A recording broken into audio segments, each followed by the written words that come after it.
No capítulo 8 de Amós, começa com a quarta visão profética, uma cesta de frutos maduros que o Senhor explica ser a prova de que chegou o fim para Israel e o perdão cessou.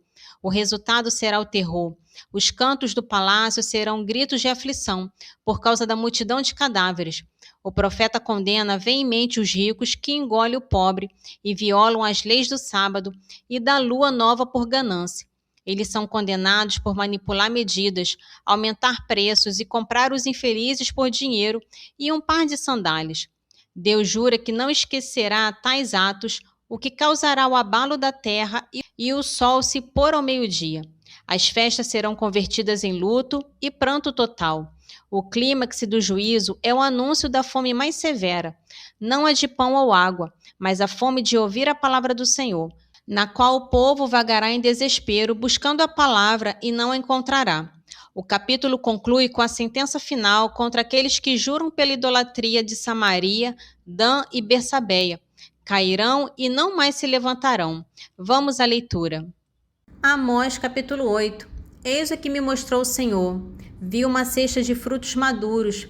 Que vês tu, Amós? Perguntou-me ele. Uma cesta de frutos maduros, respondi. Ele replicou: Chegou o fim para o meu povo de Israel. Não continuarei a perdoá-lo. Naquele dia, os cantos do palácio serão gritos de aflição. Oráculo do Senhor Javé. Uma multidão de cadáveres lançados em qualquer parte. Silêncio. Ouvi isto, vós que engolis o pobre, e fazeis perecer os humildes da terra, dizendo: Quando passará a lua nova para vendermos o nosso trigo, e o sábado para abrirmos os nossos celeiros, diminuindo a medida e aumentando o preço, e falseando a balança para defraudar? Compraremos os infelizes por dinheiro e os pobres por um par de sandálias. Venderemos até o refúgio do trigo. O Senhor jurou pelo orgulho de Jacó: Não esquecerei jamais nenhum de seus atos. Não estremecerá a terra por causa disso? Não estará de luto toda a sua população? Todo o solo crescerá como o Nilo, subirá e baixará como o rio do Egito. Acontecerá naquele dia, oráculo do Senhor Javé, que farei o sol se pôr ao meio-dia, e encherei a terra de trevas em pleno dia. Converterei vossas festas em luto, e vossos cânticos em elegias fúnebres. Porei o saco em volta de todos os rins, e a navalha em todas as cabeças, e farei a terra debulhar sem pranto, como se chora um filho único, e seu porvir será um dia de amargura. Virão dias, oráculo do Senhor Javé, em que enviarei fome sobre a terra, não uma fome de pão, nem uma sede de água, mas fome e sede de ouvir a palavra do Senhor. Andarão errantes de um mar a outro, vaguearão do norte ao oriente, correrão por toda parte buscando a palavra do Senhor e não a encontrarão. Naqueles dias desfalecerão de sede as belas jovens e os moços, os que juram pelo pecado da Samaria e dizem: Pela vida do teu Deus Dan, e pelo caminho de Bersabeia, estes cairão e não mais se levantarão. No capítulo 9 de Amós, conclui o livro. Inicia com a quinta e última visão, o Senhor ordenando a destruição total do santuário, simbolizando um juízo inescapável. O profeta enfatiza a onipresença do juízo. Não há como fugir, seja nos céus, na morada dos mortos, no Carmelo ou no fundo do mar, pois Deus alcançará o pecador para o seu mal. Após um hino ao poder cósmico do Criador, Deus confronta Israel com a verdade de que o privilégio de eleição não confere imunidade. O juízo é final, mas não total. O reino pecador será destruído, mas a casa de Jacó não será aniquilada completamente. Deus usará o juízo como uma peneira para sacudir Israel entre as nações, garantindo que os pecadores pereçam, mas o grão seja salvo. O capítulo culmina na promessa de restauração futura. Deus levantará a cabana arruinada de Davi, garantindo um futuro messiânico. Esta era será marcada por uma abundância sem precedente, onde o trabalho de plantar e colher se sobreporá, e o povo será implantado em sua terra, com a promessa final de que não serão mais arrancados dela. Amós, capítulo 9. Vi o Senhor de pé junto do altar. Ele me disse: Fere o capitel para que se estremeçam os umbrais. Quebra-os por cima das cabeças de todos. Matarei a espada o que restar, sem que ninguém possa fugir nem escapar. Mesmo que desçam as moradas dos mortos, minha mão os arrancará de lá. Ainda que suba aos céus, eu os farei descer dali. Se esconderem no cimo do Carmelo, eu os irei buscar e os tirarei de lá. Se ocultarem de meus olhos do fundo do mar, lá ordenarei ao dragão que os morda. Se forem levados cativos pelos inimigos, ordenarei à espada que os mate. Terei meus olhos fixos neles para o seu mal, não para o seu bem. O Senhor Javé dos exércitos toca a terra, ela se funde, e todos seus habitantes ficam de luto. Todo o solo cresce como o Nilo e baixa como o rio do Egito. Aquele que constrói seus aposentos no céu e firma sobre a terra a abóbada celeste, aquele que convoca as águas do mar e as derrama sobre a face da terra, Senhor é o seu nome. Acaso não sois vós para mim, ó filhos de Israel, como os etíopes, oráculo do Senhor? Se tirei Israel do Egito, não tirei também os filisteus de Cafitó e os sírios de Qui? Eis que os olhos do Senhor Javé estão fixos no reino pecador. Eu os farei desaparecer da face da terra, mas não destruirei completamente a casa de Jacó, oráculo do Senhor. Porque vou dar ordens, vou sacudir a casa de Israel entre todas as nações, como se sacode o grão na peneira, sem que um só grão caia por terra. Todos os pecadores do meu povo perecerão pela espada, embora digam, não seremos atingidos, não virá sobre nós o mal. Naquele dia, levantarei a cabana arruinada de Davi, repararei as suas brechas, levantarei as suas ruínas e a reconstruirei como nos dias antigos, para que herdem o que resta de Edom e de todas as nações sobre as quais o meu nome foi invocado, oráculo do Senhor, que executará essas coisas. Eis que vem dias, oráculo do Senhor, em que seguirão de perto o que planta e o que colhe, o que pisa os cachos e o que semeia. O mosto correrá pelas montanhas, todas as colinas se derreterão. Restaurarei então meu povo de Israel. Reconstruirão as cidades devastadas e as habitarão. Plantarão vinhas e beberão seu vinho. Cultivarão pomares e comerão seus frutos. Eu os implantarei no seu solo e não serão mais arrancados da terra que lhes dei, oráculo do Senhor seu Deus. No capítulo 6 de Apocalipse, narra a abertura dos primeiros 6 dos 7 selos pelo Cordeiro, iniciando o juízo de Deus. Os 4 primeiros selos revelam os 4 cavaleiros que trazem conquista, vitória, guerra e violência, fome e carestia, e morte massiva. O 5º selo revela as almas dos mártires debaixo do altar, que clamam por justiça e vingança contra os habitantes da terra. Eles recebem uma veste branca e são instruídos a aguardar até que o número de seus irmãos mártires se complete. O 6º selo desencadeia um juízo cósmico aterrorizante.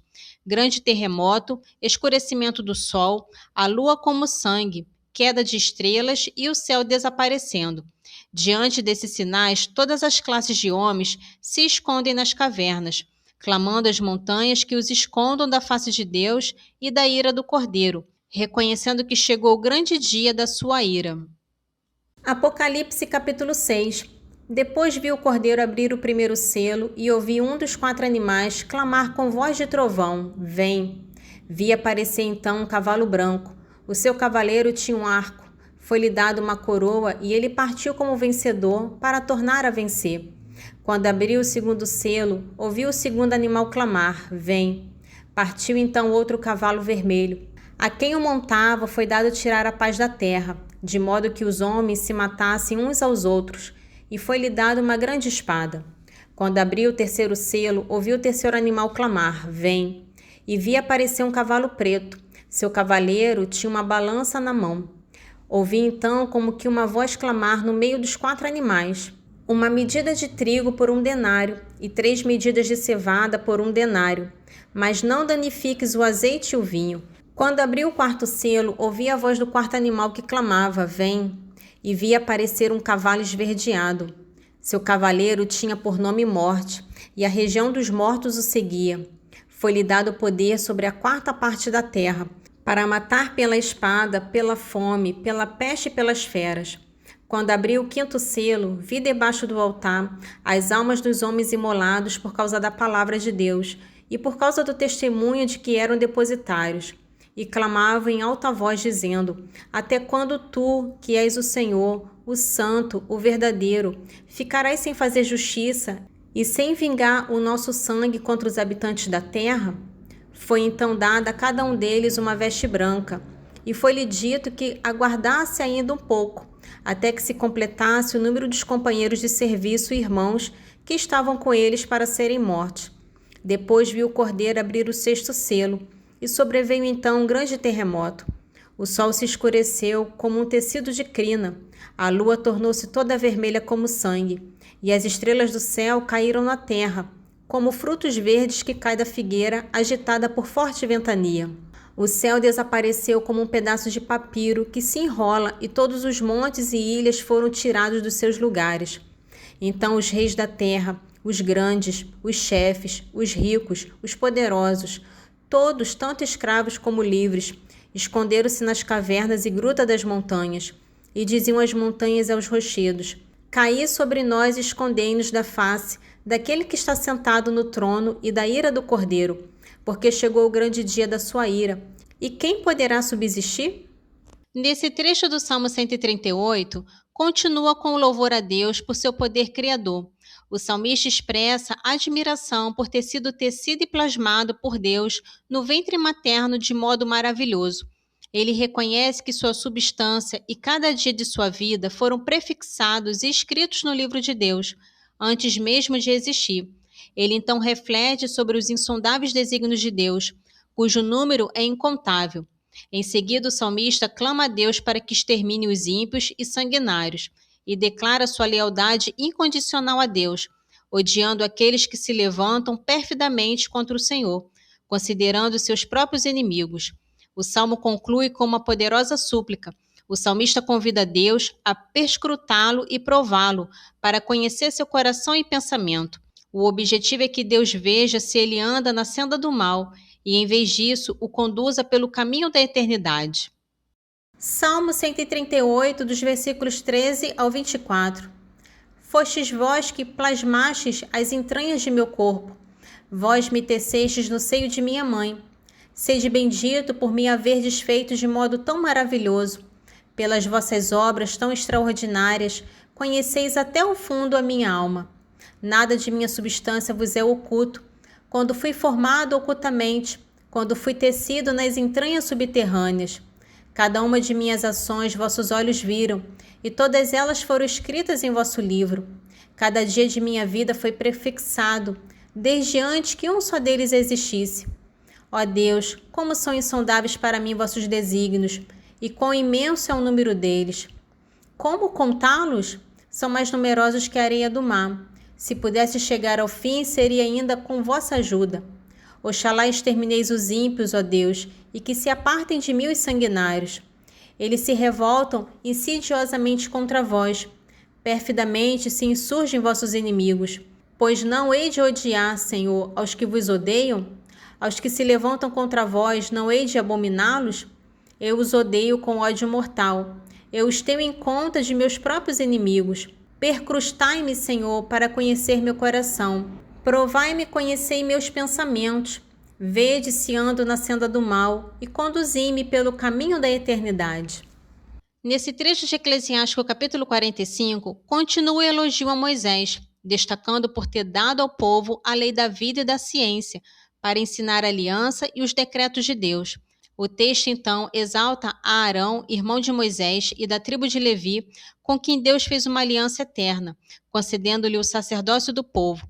Arão é descrito em sua glória, adornado com as vestes sacerdotais e coroado com aparato majestoso. O texto detalha a vestimenta, mencionando o efode ordenado de campainhas, cujo som era necessário para divertir o povo e confirmar a presença do sacerdote no templo.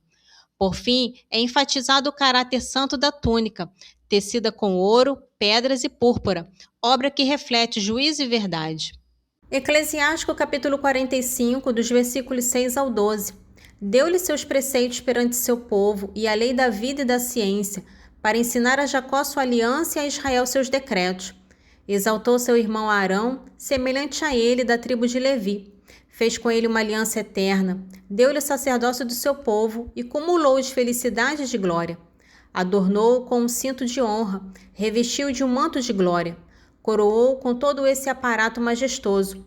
Deu-lhe a longa túnica, a túnica inferior e o efode, cujas bordas eram ornadas de numerosas campainhas, que deviam retinir quando ele andasse, e se ouvisse o seu som no templo, para divertir os filhos de seu povo.